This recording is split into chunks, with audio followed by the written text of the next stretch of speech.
Magandang buhay sa ating lahat. Good morning, good afternoon, and good evening sa mga nanonood sa atin.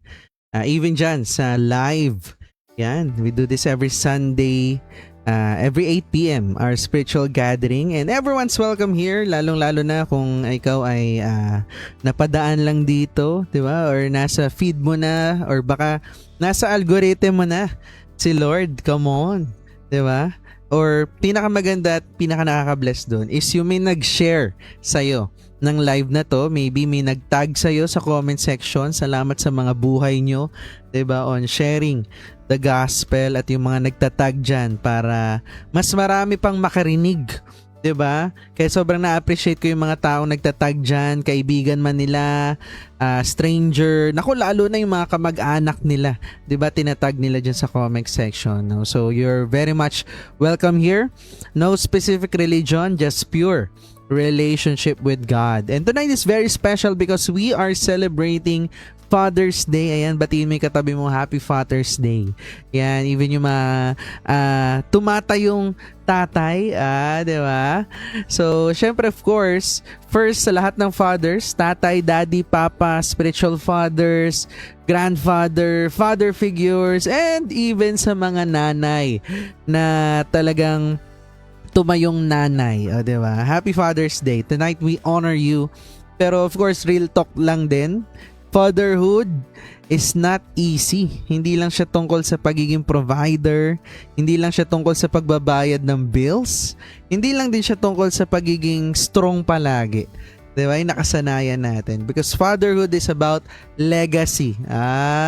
Diba? Yun yung title natin ngayon. Because one life can influence generations to come.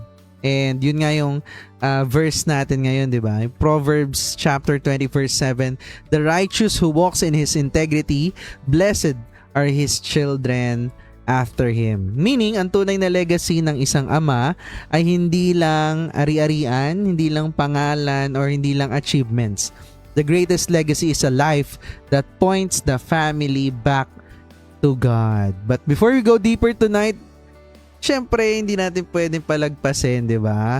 Our grateful Genesis, no? Let's thank God for the fathers and father figures He used in our lives. I thank God for my mom, no? So, para sa kalaman ng lahat, I have a single mom na talagang tumayong nanay at tatay namin, no? I honor you at grabe ang ginawa mo para sa amin, no? So, I thank God as well sa mga spiritual fathers natin, 'di ba? Sina pastor, especially yung nagli-lead sa atin ngayon, no, si Pastor Ralph, and of course the other pastors, no, from our churches, no. Sobrang nakaka-bless na talagang they walk with us, hindi lang basta na nangangamusta, but they really follow up, and from time to time talagang they really check up on us, no. So praise God po sa mga buhay nyo. And I thank God as well for the technology that we are having, 'di ba? Despite na bago mag-start, 'di ba? Nag-brown out pa. Pero hindi tayo mapipigilan ng ulan, no? Medyo malakas ang ulan ngayon dito sa Cavite, and balita ko malakas din sa Manila, no? So praise God, blessing 'yan, no? And I thank God as well na nakapag-live pa rin tayo, yung mga manonood dito at manonood pa lang, even sa replay. I thank God for those people na dahil ginagawa natin to palagi, may nakarating kasi sa akin. Dahil ginagawa natin to palagi, no? Nasasanay na rin sila at ginagawa na nila everyday, no? Ang ating Grateful Genesis. Pinamumuhay na rin nila. Hindi lang every Sunday, kundi talagang everyday, may ipinagpapasalamat na sila. Which is, yun nga, I encourage you, no? Comment mo dyan, no, or next time join ka dito sa Zoom, gusto ko namin marinig, no, na sinasabi mo kung ano yung mga pinagpapasalamat mo, no, yung top 3 na ipinagpapasalamat mo for this week, no, as we end. Malapit na tayo matapos sa June, di ba?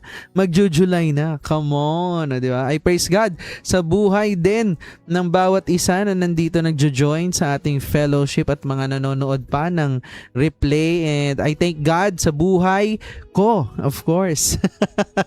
Kasi nandito pa rin tayo, di ba? Mid-year na. Yung 2026 pero nandito pa rin tayo, no? Ibig sabihin may purpose pa tayo bawat isa dito mga nanonood. Ang dami kong gusto ipagpasalamat so baka hindi ako matapos, no? Kapag nagpasalamat. But siguro last, I thank God even for those who had painful experiences with their fathers, no? I thank God because meron tayong perfect father, and that is God, that is Jesus, no? He is still the perfect father who heals, restores, and fills every gap. 'Di ba? And maaaring yung painful experience na yun ang naging bridge or ang naging daan para magkaroon ng open door at mas makilala mo si Lord, no? So let's pray. Lord, thank you for this special night. Lord, thank you for every father, every grandfather, every spiritual father, every mentor, every leader who became a blessing to others. Lord, thank you for every sacrifice na hindi namin nakikita or hindi nakikita, Lord. Every prayer na silent prayers na maybe hindi naririnig or was unheard by people, Lord, but heard by you. Lord, every responsibility na parang feeling namin walang nakaka-appreciate na binibit-bit namin, Lord. And Lord, for those who carry father wounds, Lord, may trauma, remind them tonight, Lord, that you are their perfect father. Heal every heart, restore every family, and teach us what righteous legacy truly means. In Jesus' name we pray. Amen and amen. And of course, tonight as we celebrate Father's Day, let's prepare our hearts to receive the word. Let's welcome our pastor, our mentor, our spiritual father all the way from Bacolod. Happy Father's Day, Pastor Ralph Dulman. Hello, Pas. Magandang buhay po sa lahat. This is Pastor Ralph. Let us start with a prayer. Father in heaven, thank you for the privilege of sharing your word. Thank you for the privilege to know you and to be founded and anchored in the truth. Salamat, Panginoon, sa wisdom that comes from you. Salamat sa iyong paglilinis, for your forgiveness of our sins, that we are able to experience your holiness and righteousness in Jesus Christ. Lord, be with us through the Holy Spirit as we come to know you more and be transformed by your word. In Jesus' name we pray. Amen. This week, marami pong nagsi-celebrate ng Father's Day. Maraming churches na magbibigay honor sa mga tatay, sa mga padre de pamilya. So, personally, I'm thankful to God that I was given the opportunity to be a father to my 3 kids. And together with Ma'am Sheila, my wife, we are grateful, we are thankful to God na naging parent po kami. At the same time, in a higher perspective, we are also thankful na hindi lang kami naging parent sa aming 3 anak, naging parent din kami sa mga spiritual children na pinagkaloob or in-entrust ng Panginoon sa amin. And so that's our viewpoint no sa parenting. Hindi lang yung anak namin ang aatupagin namin. Yes, they are our priority, ang 3 kids namin, but also we have been given the task and responsibility as spiritual parents to parent, to nurture, and to feed spiritual children of God. No? So as we commemorate Father's Day, meron na akong i-share na merong connection sa ating pag-uusapan ngayon na sinasabi dito, according to sa source, did you know that 57% of children born today in the Philippines are born out of wedlock? Hindi pinagplanuhan. Walang plano. Naging ama at ina sila. No? So, 57% ng mga anak ngayon, ng mga pinapanganak ngayon sa Pilipinas, no? That's more than half, no? 57% pinanganak out of wedlock. Hindi plinano. Most of them, teen pregnancies, no? So, mataas ang level ng ganon sa Philippines. And sabi dito, that's more than just a stat. It's a national wound. Okay, so lahat po tayo magsasuffer nito. So we have the responsibility as we look at this problem ng teen pregnancy and children born out of wedlock. This is not just a national problem but spiritual problem that the church is facing. And as we continue on with Father's Day, meaning kung maraming nanganganak out of wedlock, teen pregnancies, for sure marami ring mga bata na lumalaki na walang ama. So, kaya merong verse sa Bible na nagsasabi sa Proverbs chapter 20 verse 7, "The righteous man walks in his integrity, his children are blessed after him." So, maganda pala, meron palang blessing sa next generation.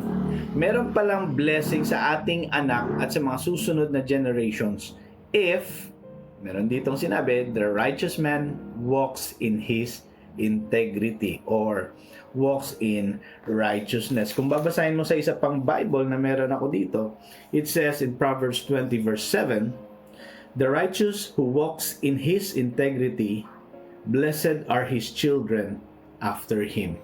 So ang ganda, no?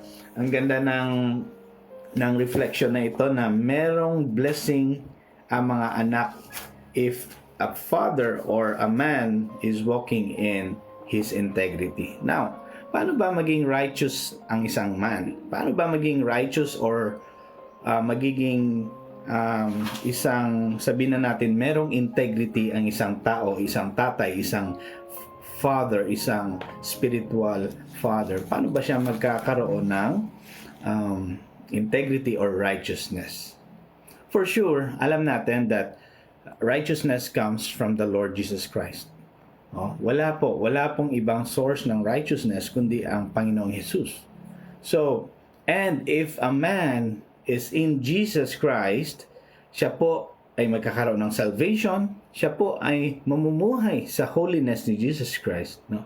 At ito na yung magiging blessing hindi lang sa kanya, hindi lang sa family niya, even sa children niya at sa mga susunod pang generation. So, let's talk about more of not just about fathers, but the legacy that every righteous man will leave after he leaves this earth. No? So let's talk about legacy of the righteous. No, I'm not just talking about fathers lang, although sila ang focus natin. I'm also talking about every parent, no? A mother, man, or father. I'm talking about the legacy of the righteous. So ano bang legacy na may iwan ng righteous? Again, alam na natin, ang source ng righteousness is si God. So, pag ang tatay or ang nanay na kay Christ, meron siyang righteousness, so merong blessing of legacy. Number one legacy of the righteous is generational blessing. Generational blessing. Mabibless siya, ang family niya, ang anak niya, ang susunod na mga apo niya, ang mga apo sa tuhod niya, that even beyond his lifetime, merong blessing. Kaya mayroong sinabi sa isang post din na na-bless ako. Binasa ko. The best inheritance you can leave your children is not money. It's a legacy of faith. Generational faithfulness matters more than the generational wealth. Again, generational faithfulness matters more than the generational wealth. Yes, it's good na meron tayong ipapamanang wealth sa mga susunod na generation. But don't forget, ang pinakamalaga is generational faithfulness. In the other hand, generational blessing na tinatawag. Kasi wag nating kalimutan, meron ding generational curses. Na itong family na ito, hindi maganda yung pamumuhay. I mean, they rebelled against God, they sin against God, they are proud na wala silang Panginoon. Sila mismo nag-suffer din, ang next generation, anak nila, apo nila, nag-suffer pa rin. Kasi hindi naputol ang curses. So it's very important that the Lord Jesus Christ should reign over our lives para hindi lang tayo bigyan ng salvation, biglan pa tayo ng pamumuhay na blessed, at ang blessing na to will go beyond our lifetime. So that's one legacy the righteous can leave na maiiwan niya. Generational blessing. Number 2, grounded home. Meaning solid, strong na bahay or strong na home.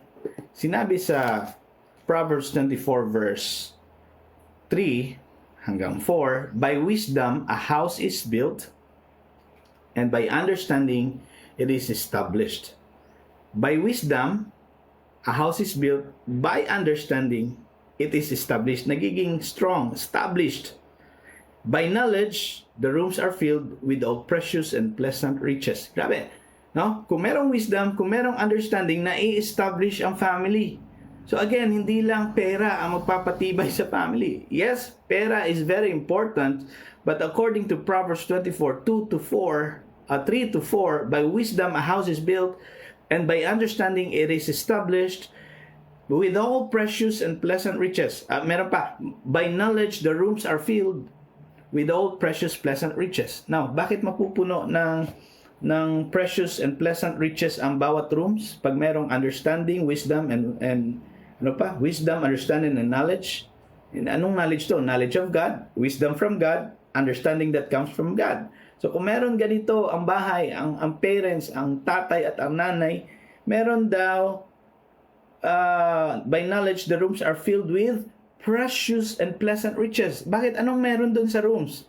Kung iisipin mo, practically, ang mga anak mo na meron ding takot sa Diyos, meron ding wisdom ni God, meron ding understanding and knowledge of God, they have this relationship with God, meaning sila rin, ang buhay nila ay pinagpala. So, precious and pleasant riches, no? More than earthly riches, yung mga anak mo na may takot sa Diyos, blessed din sila. So that's what you mean when you say, by the knowledge, the rooms are filled with all precious and pleasant riches. Hindi lang dahil maraming treasures sa loob ng room, kundi mismo sino ang nasa room? Yung mga anak mo who fears God, blessed din sila, and their lives is like precious and pleasant riches. At pag binasa mo 5 to 7, a wise man is full of strength, a man of knowledge enhances his might. Knowledge of God ito hindi lang intelligence na worldly, but knowledge of God enhances his might. For by wise guidance you can wage war, and in abundance of counselors there is victory.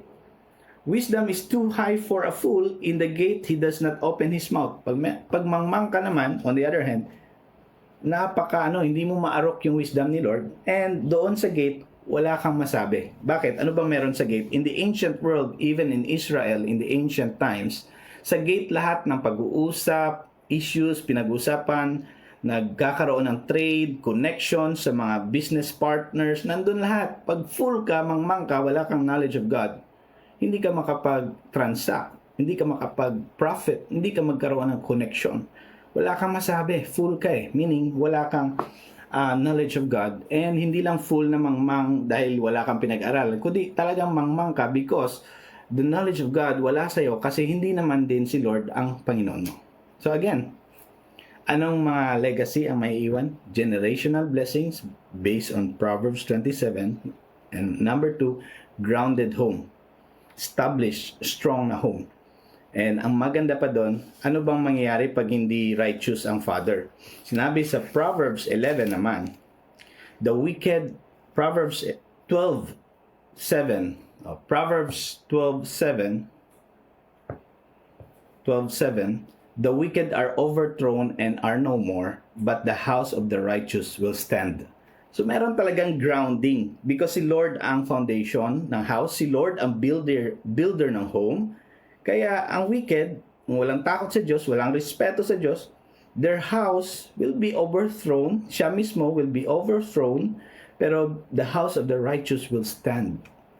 Ganon ka-established, ganon ka-grounded when the father, the mother is a disciple of Jesus Christ or a believer of God. So ito yung mga legacy, generational blessings, grounded home. At binasa na natin kanina, Proverbs 24, 2 to 7. Merong knowledge, understanding, and wisdom ang bahay. Merong precious na mga makikita sa bawat rooms. And those are children who fears God as well. And last, ano pang legacy ang may iwan ng righteous na parent? Or hindi lang father, but righteous na parent, mother or father. Last, growing and fruitful lives. Sinabi sa Proverbs 14:11. Proverbs 14:11. The house of the wicked will be destroyed, but the tent of the upright will flourish. Upright means righteous. Again, righteousness talaga. Hindi to about yaman lang. there will be flourishing home, flourishing house or family, and the next generation will flourish as well. So, kanina, generational blessings, grounded home, and lastly, legacy of the righteous is a growing and fruitful house or family. Galing na? It's because sabi rin ni Jesus Christ sa John 15 sa Gospel, sa New Testament, abide in me, remain in me, and I will remain in you. Apart from me, you can do nothing. But if you remain in me, sabi niya, and my words remain in you, my presence is in you, you remain in me, I in you, you will bear much fruit. So there is a flourishing life, flourishing marriage, flourishing family, and flourishing generations in your generation, the next generations, because of the righteousness of God in your life. So again, be wise. Yun yung lesson last time. Buy wisdom, buy knowledge, and never ever sell it. Because again, righteousness of God, the righteousness of God, the wisdom of God, the knowledge of God, the understanding that comes from God is very important.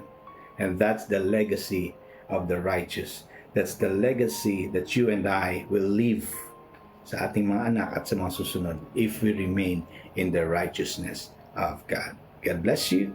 See you next week. Praise God! Nakaka-bless, no? Ganda. Anong legacy ang gusto nating iwan or gusto nating ipamuhay? Come on! Hindi lang pala generational wealth, but generational faithfulness. Ganda, no? Doon pa lang sa number 1. Ang dami, no? 3 blessing. Number 1, generational blessing. Wow! I love that. Napansin nyo, no? Basahin lang ulit natin. The righteous who walks in his integrity, blessed are his children after him. Napansin nyo? Hindi sinabing perfect. Di ba? Wala naman sinabing na the perfect who walks in his integrity. Hindi, sabi the righteous. Ibig sabihin, a righteous father is not a flawless father. He is a father or he is a person who walks with God, lives with integrity, and chooses what is right kahit mahirap. Di ba nagiging blessing yung buhay niya na higit pa sa kanya? Ang galing, no? Kasi maraming anak ang hindi lang nakikinig sa sinasabi ng magulang. Di ba? Maraming mga anak, no, na hindi nakikinig. Halimbawa, may inutos lang. Di ba? Yung mga Gen Z ngayon, kapag may inuutos, wait lang. May sinasabi ka, ganito, ang dami mo, naka-queue na yung utos mo. Mga 3 na. 3 na yung nautos mo, pero wait lang. Teka lang. Saglit lang. Ang tagal no? Ang tagal ng execution. Anyway, they are watching. They watch how you handle pressure, how you speak kapag galit ka, 'di ba? Or how do you treat your spouse? Paano mo ba tinatrato yung asawa mo? Paano ka mag-handle ng pera? Or how do you deal with money? 'Di ba? Lalo na pag bayaran na. 'Di ba? How you repent kapag mali ka? Ma-pride ka ba? Or nagre-repent ka kaagad? Or how do you honor God kapag mahirap ang buhay? Kasi ang mga bata, they may forget lectures, but they will always remember patterns. And sometimes, ang pinaka maituturo or pangaral mo na pwede mong iwan talaga sa kanya is hindi naman yung pagsasabihan mo siya Or hindi rin naman siya matatagpuan sa church. Di ba? Kasi dadala mo sa church, baka makarinig siya ng preaching Okay naman yun. But again, the loudest sermon a father or a person will ever preach is not on stage. It's at home. Nasa bahay ang unang preaching. Nasa bahay ang mga unang turo, ang values, lahat nasa bahay. Sa business, ganun din In leadership, your example creates culture. Kaya kung ikaw ay leader, father, mentor, or business builder, your values will multiply. If you lead with integrity, people learn integrity. If you lead with discipline, people will learn discipline. If you will lead with compromise, people learn compromise too. So the question is not just, what am I building? Ang dapat tinatanong natin, or ang mas malalim na tanong dapat is, anong klaseng tao ba ang gusto kong maging habang binibuild ko to? What kind of people am I becoming while building it? Diba? So self-reflect question lang din, diba? What kind of legacy are you currently planting in the people who follow you? Kasi a righteous life today can become a generational blessing tomorrow. Siyempre, ayaw natin na opposite nun. Kasi kung may generational blessing, may generational curse. Kaya kung hindi tayo righteous today, magiging generational curse yan. Maipamamana mo yung curse. Ayaw natin nun. Diba? Number 2 blessing, ang ganda rin, grounded home. Diba? Sabi sa Proverbs 24, by wisdom a house is built, and by understanding it is established. So, ang isang matibay na pagsasama or pamilya or a strong home, hindi pala siya dahil lang sa pera. It's not built by money alone. It is built by wisdom and established siya by understanding and filled by knowledge. Meaning, ang isang tahanan, it needs more than income. It needs direction, it needs character, it needs forgiveness, it needs prayer, it needs a godly leadership. Kaso, pag wala kang relationship kay Lord, ekis na agad. 'Di ba? Ang laman lang ng bahay is puro pagkita ng pera at utang, problema, 'di ba? Pagtatalo. 'Di ba? Walang kapatawaran, walang prayer, walang godly leadership. 'Di ba? 'Yun ang real talk sa atin ngayon sa panahon natin ngayon, 'di ba? Ang daming bahay. Ang laki, mansion, but emotionally empty. Some families, they have food on the table. 'Di ba? Masarap ang kinakain. 3 times a day may masasarap pang merienda. Nakakakain pa sa mamamahaling restaurant. Pero wala namang peace sa puso. Some homes, di ba? Makikita mo kumpleto sa Facebook. Makikita mo sa social media, di ba? Kumpleto, ang saya-saya, nag-outing pa, pumupunta sa iba't ibang bansa, pero broken in private. Kaya tonight, we are reminded, the goal is not just to build a house or build a home. The goal is to build a home where God is honored. Yung mga tatay po, your presence matters. Or kahit hindi ka tatay, tumatayo kang tatay, tumatayo kang leader, your presence matters. And not just physical presence we're talking about, but emotional, spiritual presence. You being there, it matters. You na nakikinig, it matters. You praying, it matters. Saying sorry, it matters. Leading your family back to God matters. Again, kahit single ka, lahat ng sinabi ko applicable sa'yo. Hindi lang sa pagiging tatay. Ganon din in life. A grounded home helps create grounded people. Kapag maayos ang foundation, mas kaya mong humarap sa mga challenges outside. But when the home is full of chaos, kahit successful ka sa labas, feeling mo kulang pa din. Feeling mo ang bigat pa din. So again, pwedeng hindi ka tatay na nakikinig dito, whether you're building a family or building a team, or a business, always remember, foundation first. Foundation muna. Hindi pwede puro expansion. Sa mundong gusto agad expansion. Ang hina naman ng foundation. So self-reflect question, is your home being built on wisdom or only maintained by routine? Kasi a grounded home is built through wisdom, understanding, and God-centered leadership. Number 3, ganda ng pangatlong blessing. Growing and fruitful. Sino gusto nun? Di ba? Type mo nga dyan, growing and fruitful, kung gusto mo yan. Di ba?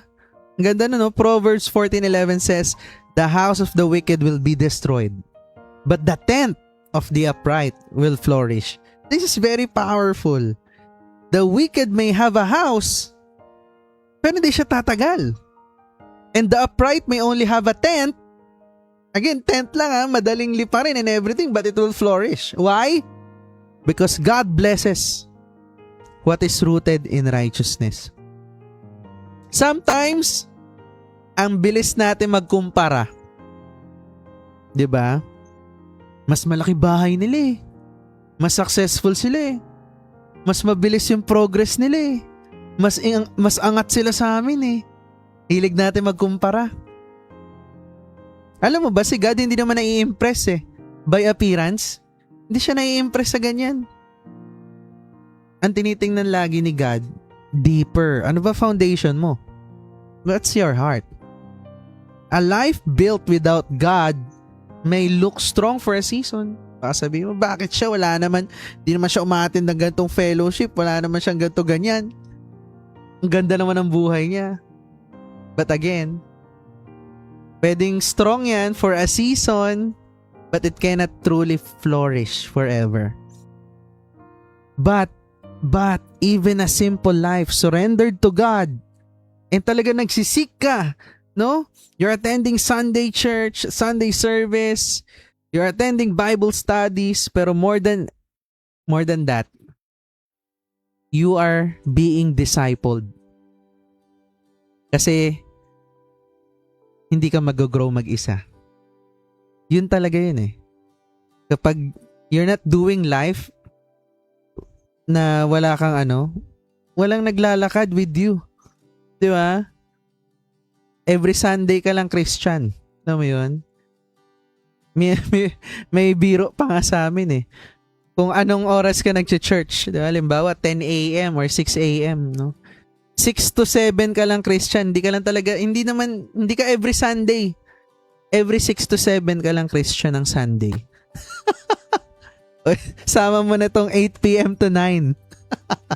Kasi yun lang eh. Doon ka lang uma-attend. Pero the rest of the week, the rest of the days, wala. 'Di ba? Kaya I encourage you, mga kapatid na mga nanonood dito, no. If wala ka pa community, attend one. If wala ka pang nagdi-disciple sa'yo, have one. If talagang alam mo yun, wala kang small group kung tawagin, that's a community. 'Di ba? Ibig sabihin yun yung circle mo. That they will pray for you, they will walk with you.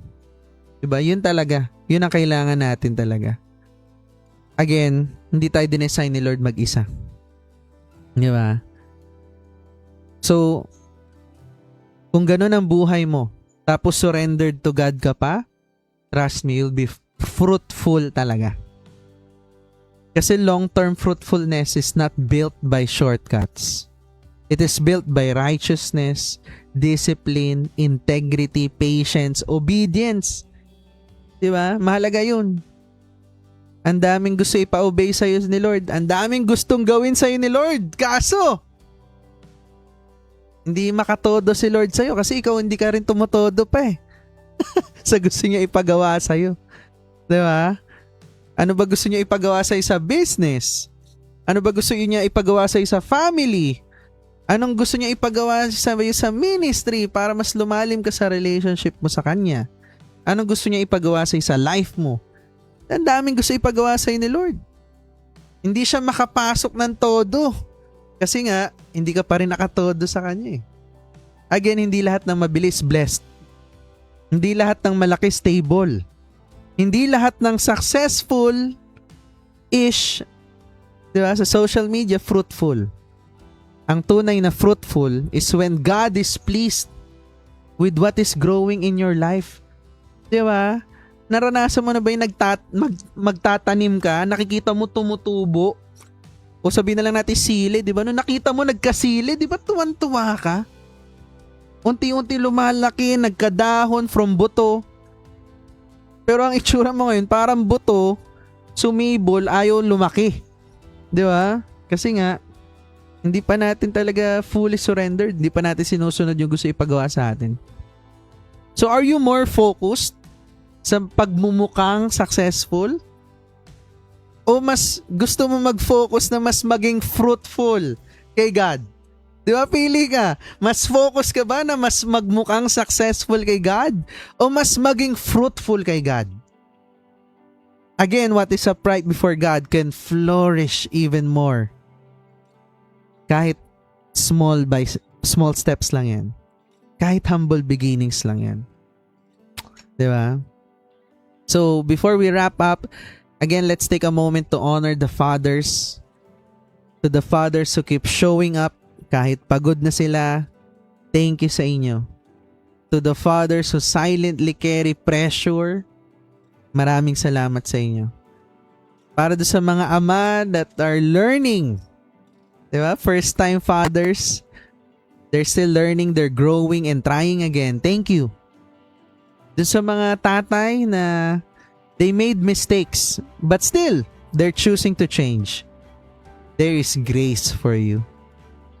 And to those who lost their fathers, may God comfort you. And to those who never experienced a present father, just like me, may God heal you. And to those carrying father wounds, may the love of our Heavenly Father restore what was broken. And to every single man, yes, ikaw na nanonood ngayon, listening tonight, mahalaga ka. Your life matters. Yung mga choices mo, it matters. Your integrity, it matters. Your faith, it matters. Because someone is watching your walk. So tonight, we learned that righteous legacy produces, number 1, what? Generational blessing. Number 2, a grounded home. And number 3, a growing and fruitful life. Legacy is not built in one grand moment. It is built daily, araw-araw. Sa decisions mo, sa mga conversations mo, in repentance, in discipline, in prayer, in obedience. And whether you are a father or not, all of us are leaving something behind. The question is, will it point people closer to God? Praise God. Maybe tonight, ikaw, hindi naging madali para sa iyo yung Father's Day. Maybe, mas na-remind ka dun sa wala. Diba? Dun sa absence. Maybe, na-remind ka of pain, pressure, regret, unspoken wounds. But tonight, God wants to remind you, He is not just God above you. He is a Father to you. And maybe, you have spent years trying to prove yourself. You're trying to be strong. You're trying to earn love. You're trying to carry everything alone. But the Father is inviting you home. Not because you are perfect, but because He loves you. And through Jesus Christ, we can be forgiven. We can be restored. And brought back into relationship with God. And if you're that person right now, kindly close your eyes and bow your head.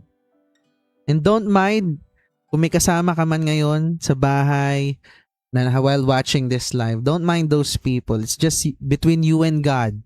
With your eyes closed, nobody's watching around. If you're that person na you want Jesus in your life, you want to deepen your relationship, and you want to have that perfect father right now. Pray this prayer with me. Lord Jesus, inaamin ko, kailangan kita. Forgive me for my sins. Forgive me for living my life my own way. Nakakapagod na pala, Lord, ng puro ako. And this time, I want to surrender my heart to you. Because I believe that you died on the cross. On the third day, you rose again. And I want to accept you to be my Lord, to be my Savior, and be the center of my life. Heal what is broken, restore what was lost, and turuan mo po ako na maglakad kasama ka. Maraming salamat for bringing me back to the Father. In Jesus' name, amen. Amen and amen. So praise God. If you're that person, kindly comment down there, Jesus. Or if you prayed that prayer tonight, message mo lang kami. Huwag ka mahiya. We would love to walk with you and guide you in your relationship with Christ. Di ka nag-iisa. You have a spiritual family here. So, let me pray a blessing for all of you, Lord. Maraming salamat for this Father's Day. Thank you for every father, grandfather, spiritual father, mentor, father figure, Lord, that represented tonight, Lord. Bless them, Lord, with strength. Bless them with wisdom. Bless them with patience, Lord. Bless them with courage. Bless them with integrity, Lord. And para dun sa mga tatay, Lord, na alam ko napapagod na, Lord, renew them, Lord. For the fathers, Lord, na parang feeling nila na pe-pressure sila, Lord, sustain them, oh Lord. Para sa mga fathers, Lord, na baka may kinikerry silang regrets, Lord, restore them, oh Lord, in Jesus' name. And for the fathers, Lord, na mas dinedesire nila, Lord, na i-lead yung pamilya nila, guide them, oh Lord, in Jesus' name. Lord, teach every father to walk in righteousness, Lord. May their lives become a blessing to their children and to the generations after them. We also pray, Lord, for the families tonight, Lord. Heal broken relationships, Lord. Restore communication, Lord. And bring forgiveness, Lord, where there is pain, Lord. Bring peace where there is conflict, Lord. And bring love where there is distance, Lord. And Lord, for those who grew up, lumaki na walang ama, Lord, walang present father, Lord, or baka may trauma, Lord, they have painful father experiences, Lord. Embrace them with your perfect love, Lord. Lord, remind them that you are the Father who never abandons. You are the Father who never forgets, Lord. And you are the Father who restores. Lord, build our homes with wisdom. Establish them with understanding, Lord. Fill them with your presence, Lord. And may our families flourish, not because we are perfect, but because ikaw po ang foundation namin, Lord. Lord, we also pray for our nation and for the nations of the world, Lord. Bring peace sa mga may gera pa, Lord. Bring comfort where there is grief, Lord. And bring justice sa may corruption, Lord. And bring provision where there is lack. Lord, may every home represented tonight become a testimony of your goodness. In the mighty name of Jesus, and the people of God will say, Amen, Amen, and Amen. Thank you, guys. God bless you, and see you next Sunday.